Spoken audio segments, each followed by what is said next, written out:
What's up, guys? Tim Little. Welcome back to Tactical Bassin. Today's video, got another fishing video for you. Today we are heading out for some early fall bass fishing. Gonna be throwing some frogs, hopefully catch them on frogs. Might have to go down and throw some underspins, you know, downsize to chase those fish that are chasing those smaller bait fish. But gonna go see if we can find some fish. Haven't been out in a little while, so it should be a fun one. Try and break down this lake. We got water level dropping, got some grass mats showing up, so fingers crossed that we can catch them on a frog. Let's go.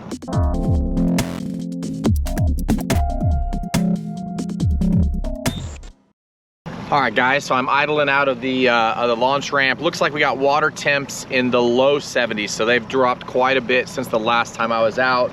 Looks like we got the water level down about a foot, maybe a little more, so they've already started the winter drawdown here on the TVA system, Chickamauga. So hopefully that's exposed some more mats and we can go find some active fish chasing bait balls in and around the grass and catch them on underspins, top water frogs, that sort of stuff. But yeah, I'm liking this cooler water. Should have these fish active, so we're gonna run around and see if we can find some active fish.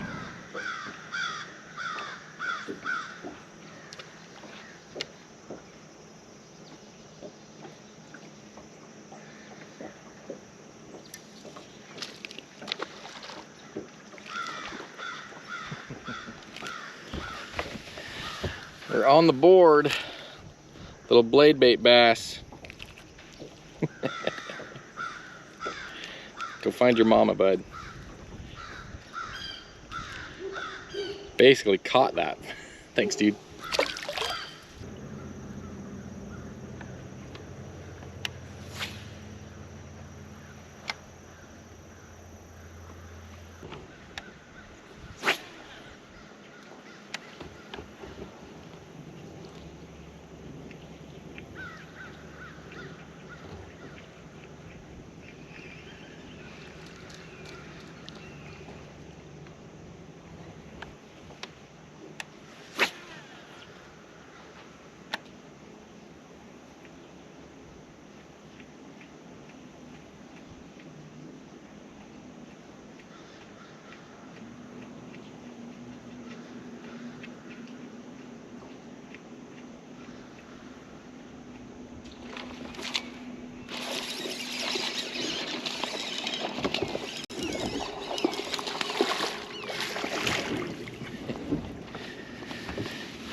All right, on the board with a nice frog eater. So I was kind of running through this but this first little patch of docks and grass. Thanks, dude. Running through this stretch, probably a 150-yard stretch, with a chatterbait, a blade bait, an underspin, just trying to find some active fish. Seeing lots of little tiny bait flickering on the surface, little threadfin shad. So that blade bait, that underspin, that 2.8, that 3.3, I think is gonna come into play. But just not a lot of fish, active fish chasing them. Fish through here on this mat, nothing. Got over here to this first dock with a lot of shade. Made a nice cast with that poppin' frog, that gavacho, and just worked it real fast and then got to that piling and toot, let it sit. Got it. So hopefully we're onto a pattern.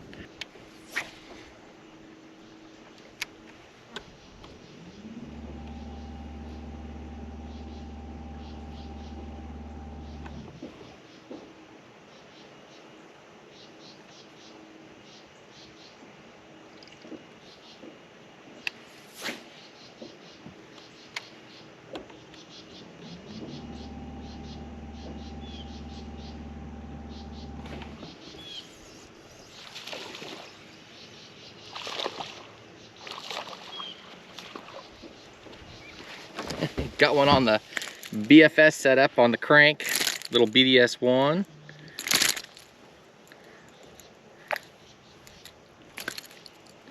Thanks, bud. Little guy. Still fun on that BFS setup. They smash it. Again, just covering water on a big flat right here, and there's just bait everywhere. That's the first bite I've had on this flat. Just bait everywhere, just a lot of not very active bass. At least I haven't seen anything. So we'll run through here a little bit, and we'll go out onto go find some larger grass mats and see if we can find them active in the mats.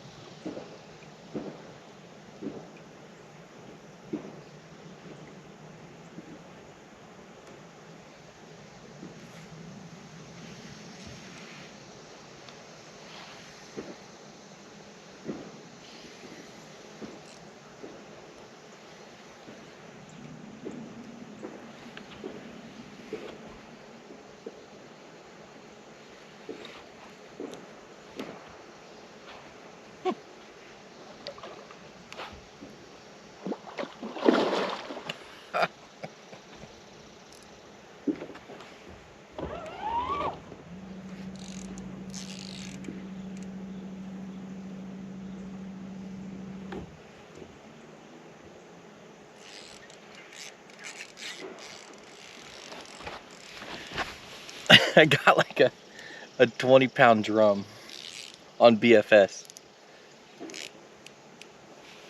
Oh, it came off good. Little tactical underspin,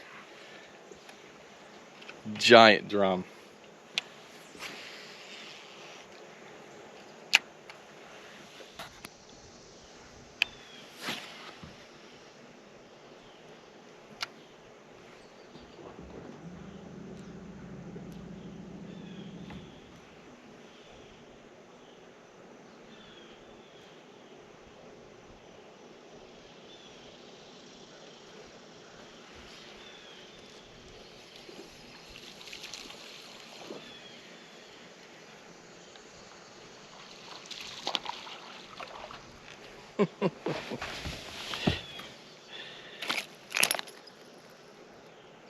Another little guy out here on these shad balls. Thanks, bud. Eventually gonna have to find some better fish.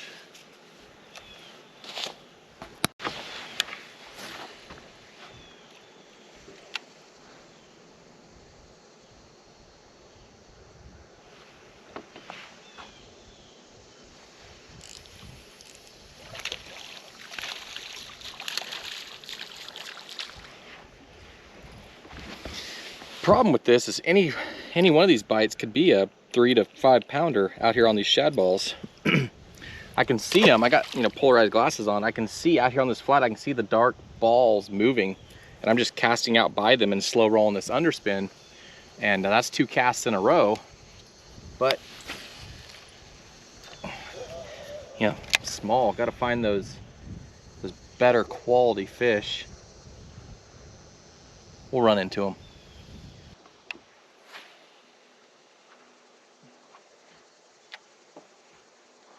You know, guys, in the fall especially, there's a really good pattern to following these offshore bait balls. You know, a lot of times these fish will just swim around with these bait balls and feed on them when need be. But if you can visibly see them, a lot of times you can catch fish out of them.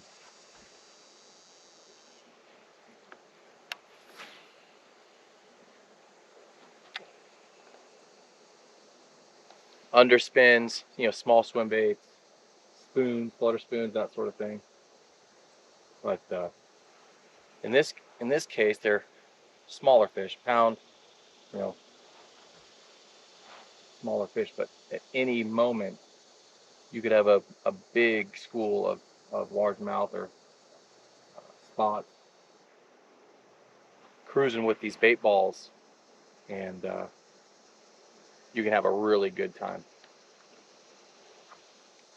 So even though these are smaller fish, the idea, the pattern still works, right? I'm just looking and I can see the flickers on the surface. I can see a little bit darker water.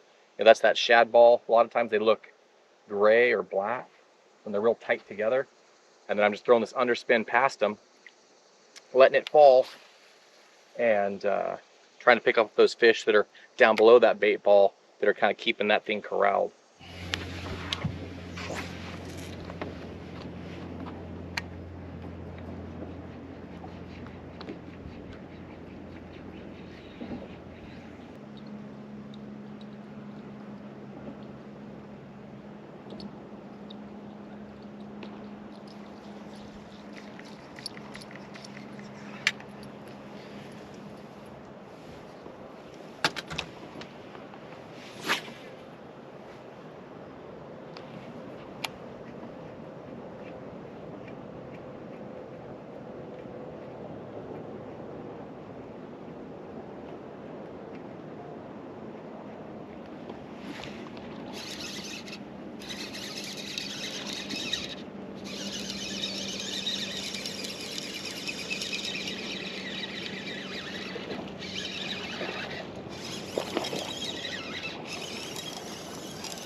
Better one.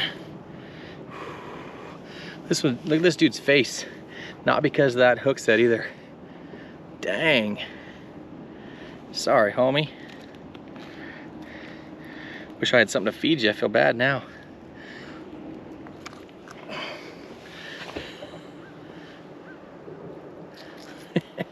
look at that dude. Say cheese. Thanks, bud. So guys, it's really important. I'm listening to the mats. I'm listening for like little bluegill pops. I'm listening for just activity.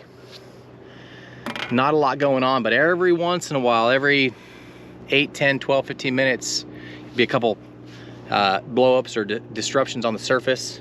And if you can get in there fast enough, you know, you can, if those bass miss their target, you can take advantage of them. That's one good thing about this combo right here. That's that gavacho. It's not a very heavy frog, but with that 65-pound Max Quattro braid, really thin braid, paired up with a metanium.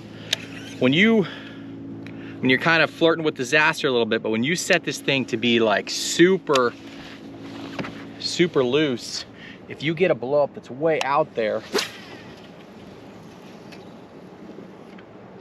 you can throw it 50 yards. It's really crazy. It's not that heavy of a frog, but that combination is like my long range, reach out and touch them.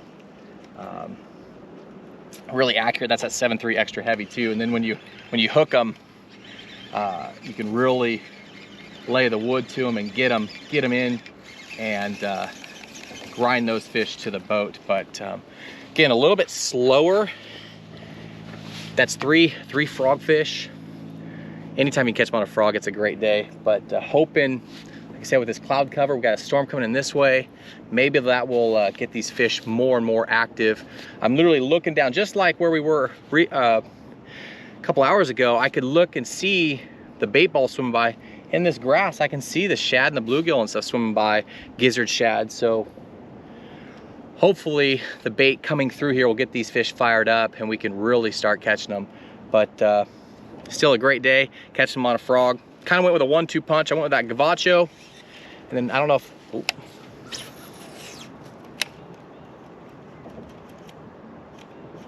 The other frog that I caught him on was the Jackal Caera. That's more of that finessey, real small shad profile frog. And then I went ahead and put on a third frog.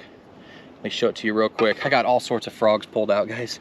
I got moving frogs. Most of them are by Tackle Spro. And then this guy right here. Something that I can cover a lot of water, a little bit of flash, a little bit of sound, and really try and cover water and find those active fish.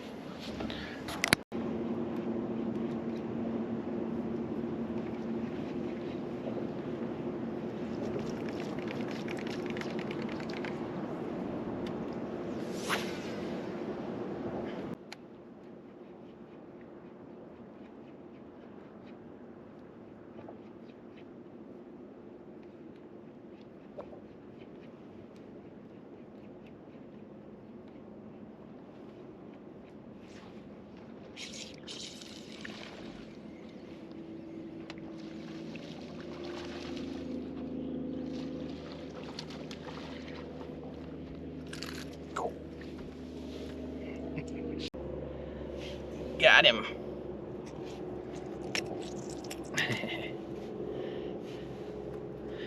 Guy ate there. Got that guy. That guy right there ate that guy. Thanks, dude.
No. Thanks, bud. So came out here fishing just big grass flats. Water's down a little bit, but it's harder to see this grass right now for whatever reason. I don't think it's the cloud cover, I don't know why. But just covering grass. That one actually ate the little Chiara. Just moving quickly, kind of picking my casts and picking these grass clumps. But we're catching fish. You know, it's just not, I mean, that was a nice little frog fish, but looking for those big ones, right? You know, that's the name of the game, right? Always trying to catch the biggest fish, but anytime you catch them on a frog, it's awesome. So got two frog fish today, so hopefully we'll get some more. But again, just covering water and trying to find active grass mats, you know, with bluegill and shad and bait fish and bass busting, but haven't really found it yet, but we're still catching some fish. All right, guys, gonna have to cut it a little short. I was hoping to fish some more backwaters with the frog, but all my electronics, mapping, everything, battery died. So I don't know if I got a bad charge last night or got something else going on, but anyways, I hate that happened, but a lot of fun today catching them on a frog. You know, I'm gonna cut out a lot of the running around, but I ran all over the river chasing, looking for grass and looking for bait fish and blow-ups and stuff, but only found them in a few places. Where we launched, there was a ton of bait, just a lot of unactive fish. You could see them on forward facing sonar, you could see them on the 2D side imaging, just kind of hanging out, not doing much, and the bait fish were just kind of swimming around, feeling all good about themselves. So caught them on a blade bait, caught them on underspin, caught the majority of them on a frog, and that's what I love doing, especially this time of the year, moving around, finding those active mats, those active fish. But again, just kind of a bummer with this whole electronics deal. Can't really run skinny water backwaters with no mapping, especially on a TVA river, Tennessee River lake. So anyways, guys, like I said, cut a little short, but had a great time out on the water. Hadn't been out on Chickamauga in a few weeks, it seems like, but water's dropping. Fall is in the air. The fish were definitely schooled up where I did catch them, or where I did see them. They were definitely schooled up, and then there was a lot of in between where there just wasn't any activity at all. So that's the theme of, you know, that fall transition is cover water, move until you basically land on them. You see them blowing up, or you see bait spooking, and then you can slow down and pick them apart if you need to. But again, great day. Catch them on a frog, catch them on a reaction. And I'm gonna go home and see if I can figure out what is up with my batteries. Guys, if you like this video, hit that like button, subscribe to the channel, and we will see you guys on the next video.